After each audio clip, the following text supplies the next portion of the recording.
Gaza में युद्ध को लेकर सीज फायर पर फिर से पेच फंस रहा है। हमास ने अमेरिका के युद्ध विराम प्रस्ताव पर मंजूरी नहीं दी है। इस प्रस्ताव में हमास ने अब संशोधन की मांग कर दी है। दरअसल इजराइल इस युद्ध विराम प्रस्ताव को अपना समर्थन दे चुका था।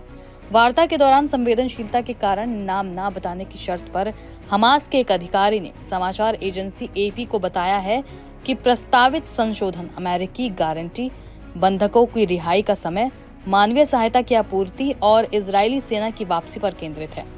हमास के एक अलग बयान में गाजा में स्थायी युद्ध विराम, इजरायली सेना की गाजा से पूर्ण वापसी और मानवीय सहायता के प्रवाह को सुनिश्चित करने का आह्वान किया गया।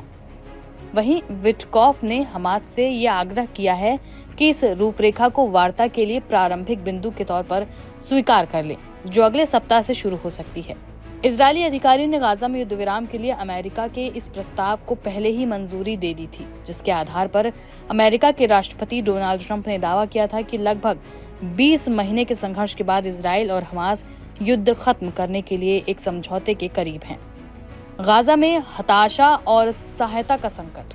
यूनाइटेड नेशन फूड प्रोग्राम ने एक बयान में कहा कि जैसे जैसे गाजा में भुखमरी बढ़ती जा रही है, वैसे वैसे हालात नर्क से भी बदतर होते जा रहे हैं।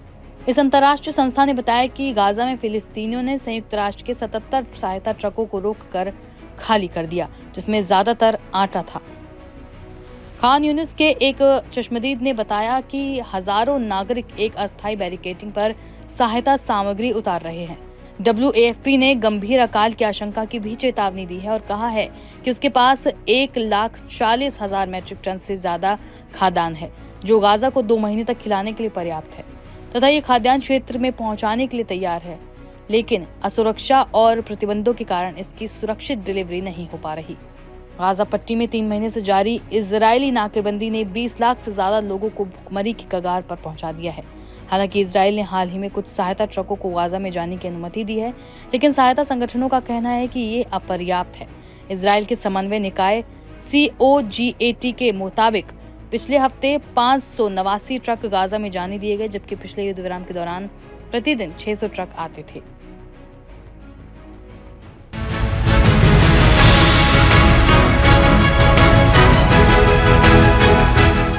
अमेरिका और ईरान के बीच न्यूक्लियर डील समझौते पर कई दौर की बातचीत हो चुकी है, लेकिन दोनों देशों के बीच इस पर सहमति नहीं बन पाई। लेकिन इसी बीच ट्रंप के एक बयान पर ईरान भयंकर गुस्से में आ गया है। बल्कि ईरान ने ट्रंप की भाषा पर सवाल उठाते हुए अमेरिका को चेतावनी दे डाली है। दरअसल व्हाइट हाउस में पत्रकारों को संबोधित करते हुए ट्रंप ने कहा था कि मैं चाहता हूं कि परमाणु समझौता इतना कड़ा हो कि हम निरीक्षकों के साथ अंदर जा सके, जो चाहें ले सके और जो चाहें उड़ा सके, लेकिन इसमें किसी की जान न जाए। हम एक लैब को उड़ा सकते हैं, लेकिन ये तभी हो सकता है जब उसमें कोई ना हो, बजाय इसके कि उस लैब में सभी हों और उसे उड़ा दिया जाए। ट्रंप ने यह बयान ईरान के परिदृश्य में दिया था। ऐसे में ट्रंप के बयान के बाद अब ईरान ने इस पर प्रतिक्रिया दी है। ईरान की आधिकारिक न्यूज एजेंसी फार्स न्यूज ने शुक्रवार को बयान देते हुए ट्रंप के इस बयान को रेड लाइन बताया है और कहा कि इसके गंभीर परिणाम होंगे। एक ईरानी अधिकारी ने कहा, अगर अमेरिका कूटनीतिक समाधान चाहता है तो उसे धमकियों की और प्रतिबंधों वाली भाषा छोड़नी होगी। इस तरह की धमकियां ईरान के राष्ट्रीय हितों के लिए खुली दुश्मनी की तरह हैं। डोनाल्ड ट्रंप इस तरह की चेतावनी पहले भी दे चुके हैं कि अगर वार्ता फेल हो गई तो अमेरिका ईरान के परमाणु ठिकानों पर बमबारी कर सकता है। ये दशकों से चले आ रहे ईरान के परमाणु कार्यक्रम को लेकर विवाद का हिस्सा रहा भी है। हालांकि शुक्रवार को डोनाल्ड ट्रंप ने ये भी कहा कि भविष्य में ईरान के साथ परमाणु समझौता संभव है। इससे पहले सऊदी अरब के रक्षा मंत्री प्रिंस खालिद बिन सलमान ने ईरान के सर्वोच्च नेता अयतुल्लाह अली खamenei से मुलाकात के दौरान उन्हें चेतावनी देते हुए कहा था कि परमाणु समझौते पर ट्रंप प्रशासन से बातचीत को गंभीरता से लें, नहीं तो इसराइल के साथ युद्ध के लिए तैयार रहें। चलिए अब आपको बताते हैं कि आखिर ट्रंप ने बयान क्या दिया था जिससे ईरान भयंकर तरीके से भड़क गया। तो बता दें आपको, अमेरिका के राष्ट्रपति डोनाल्ड ट्रंप ने बुधवार को कहा था कि उन्होंने इजराइल के प्रधानमंत्री बेंजामिन नेतन्याहू से ईरान पर हमला रोकने को कहा है, ताकि अमेरिकी प्रशासन को तेहरान के साथ नए परमाणु समझौते पर आगे बढ़ने के लिए और समय मिल सके। ट्रंप ने व्हाइट हाउस में संवाददाताओं से कहा कि मैंने उनसे कहा कि अभी ऐसा करना अनुचित होगा क्योंकि हम समाधान के बहुत करीब हैं।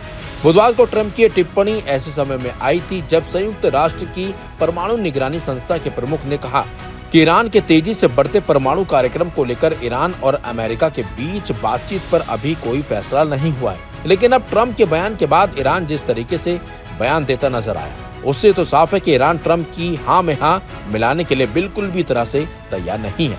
अब ऐसे में देखना होगा कि ट्रंप ईरान के अब इस बयान पर क्या बैकफायर करते हैं।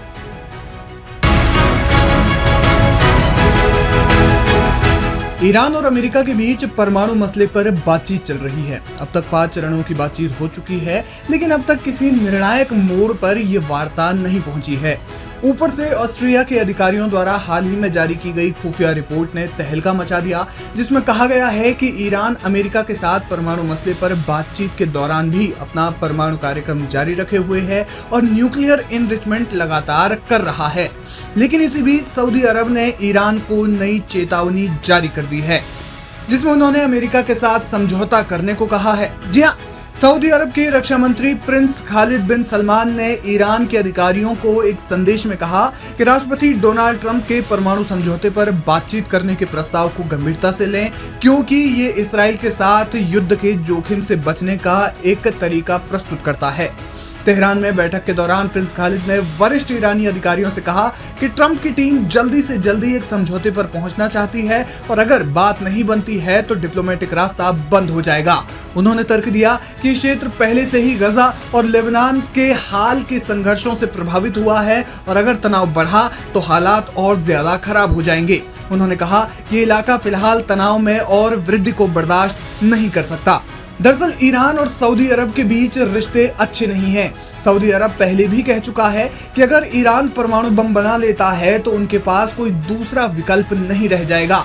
यही वजह है कि इलाके में आगे की अस्थिरता की संभावना से चिंतित सऊदी अरब के 89 वर्षीय राजा सलमान बिन अब्दुल अजीज ने अपने बेटे प्रिंस खालिद बिन सलमान को ईरान के सर्वोच्च नेता अयातुल्लाह अली खामेनेई को मुलाकात करने के लिए एक चेतावनी के साथ भेजा।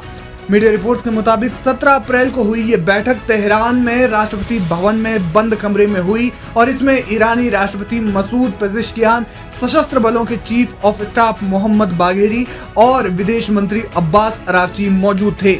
इस बैठक में क्या बातचीत हुई उस बारे में कोई जानकारी पहले सामने नहीं आई, लेकिन अब इस बैठक की परतें खुल रही हैं। हाल ही में अमेरिकी राष्ट्रपति डोनाल्ड ट्रंप ने अप्रत्याशित रूप से एक सप्ताह पहले घोषणा की कि प्रतिबंधों में राहत के बदले में ईरान के परमाणु कार्यक्रम पर अंकुश लगाने के उद्देश्य से तेहरान के साथ सीधी बातचीत हो रही है। अब देखना ये होगा कि ईरान आगे क्या कदम उठाता है।